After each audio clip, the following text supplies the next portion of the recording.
Kamusta mga kakwentuhan? Nagtapos ang Adventure Time show taong 2018.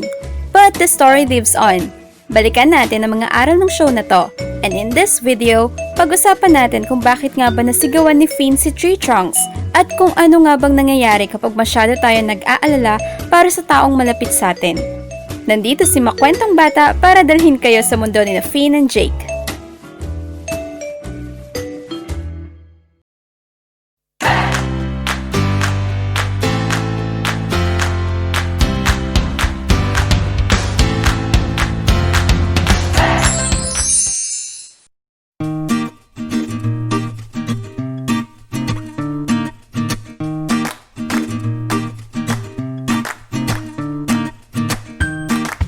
Si Tree Trunks ang sweet and gentle na kaibigan ni Finn and Jake na nakatira sa labas ng Candy Kingdom kung saan meron siyang sariling apple orchard.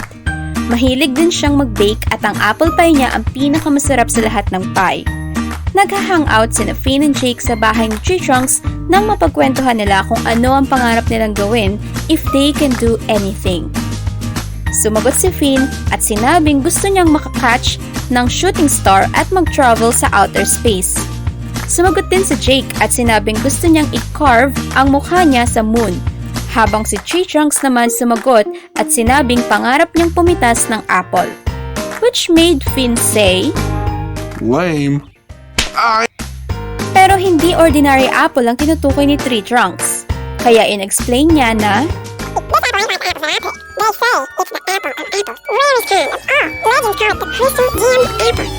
that started the adventure of the day ni Finn and Jake kasama si Tree Trunks, papunta sa Evil Dark Forest.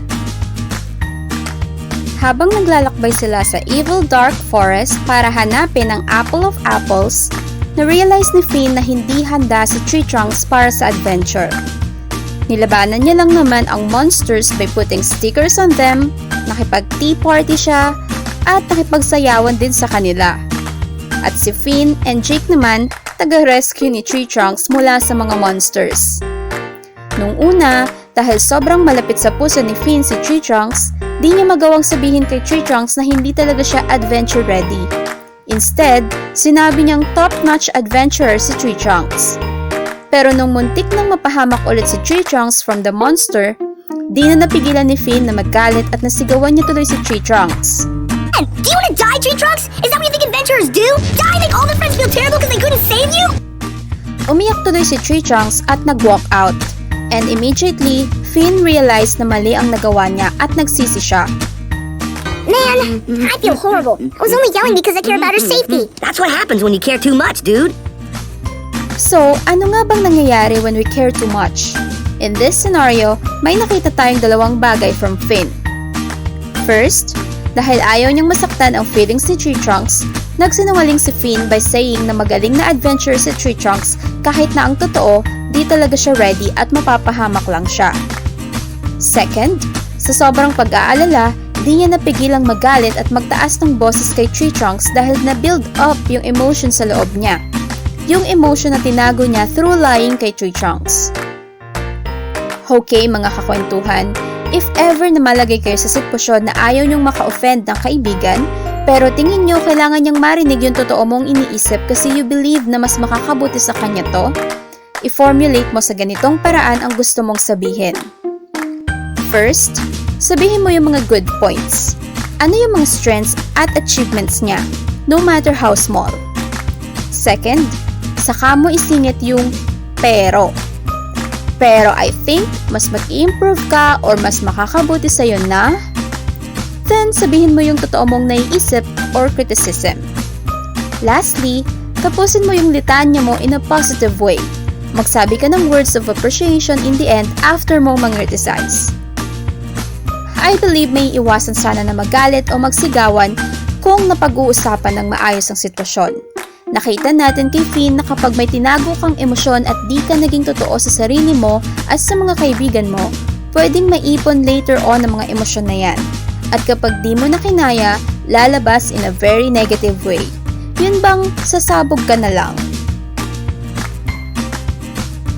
Another thing, sabi ni Finn na gawa niya lang sigawan si Tree Trunks dahil ayaw niya tong mapahamak. When we care too much, di talaga natin gugustuhin na masaktan yung taong mahal natin. Na kung pwede lang, tayo na lang sasalo ng lahat ng problema para lang di sila mahirapan. Pero gaya nga ng sabi ni Jake, that's what happens when you care too much.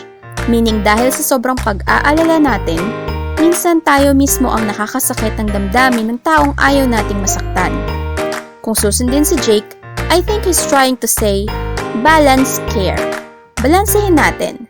Hindi man natin sila magagawang protektahan sa lahat ng pagkakataon, but what we can do is be there for them every time na madadapa sila. Be there pag nasugatan sila and help them heal.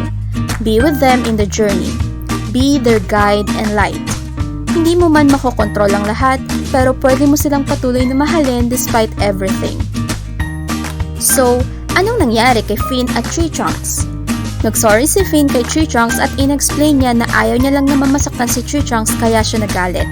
Nakita nila ang apple of apples and finally mapipitas na rin to ni Tree Trunks. Pero isang malaking mystery kung ano nga bang meron sa apple na to. Okay. Woo! How's it taste, Tree Trunks? Yeah, how is it? Nagustuhan mo ba ang kwento na to? Like and subscribe mo na ang video at channel na to at i-hit mo ang notification bell para updated ka palagi sa mga panibagong kwento ko. Kayo ba mga kakwentuhan? Sobra din ba kayo mag-alala para sa mga kaibigan at pamilya nyo? Anong nangyayari pag sobra kayo nag-aalala? Comment nyo below at ituloy natin ang kwentuhan. See you sa susunod na video!